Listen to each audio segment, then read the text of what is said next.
Méditation du 29 mars. Zig ou zeg. Dans la foule, il y a beaucoup de bruit et d'agitation. Les uns crient une chose, les autres en crient une autre, et la plupart des gens ne savent même pas pourquoi ils sont rassemblés. Acte 19, verset 32. La psychologie définit l'expression effet de troupeau comme le comportement d'un groupe de personnes qui réagissent de manière similaire, voire irrationnelle, simplement en raison de la pression du groupe.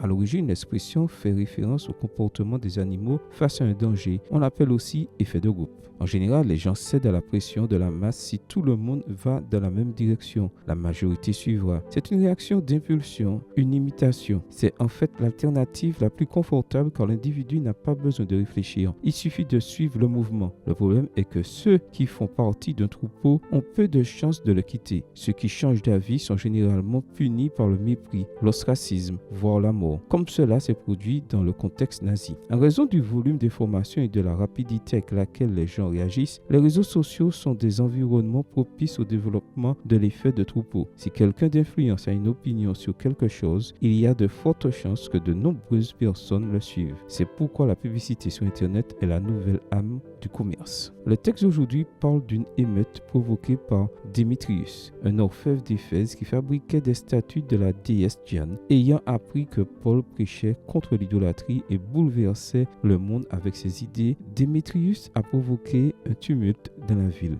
Beaucoup se sont rendus à l'amphithéâtre qui pouvait accueillir 24 000 personnes et ont crié pendant près de 2 heures « Grande est la Diane des Éphésiens ». Acte 19, verset 34, version Luxembourg. La plupart des gens ne savaient pas ce qu'ils faisaient là. Beaucoup pratiquaient probablement l'idolâtrie simplement parce que d'autres le faisaient. Ce n'est que lorsque le secrétaire de la ville a examiné la question et a vu qu'il n'y avait aucune raison valable à ce rassemblement que l'assemblée a été dissoute, voir versets 40 et 41. Cette histoire nous met en garde contre le risque de suivre le courant. Ne fais pas quelque chose simplement parce que tout le monde le fait. Marche sur tes 2 pieds. Réfléchis davantage. Si le monde fait du zig, n'aie pas peur de faire du zag. Poursuis sur la bonne voie, même si tu n'as de ton côté que la minorité. Amen. Bonne journée à toi et que le Seigneur te bénisse.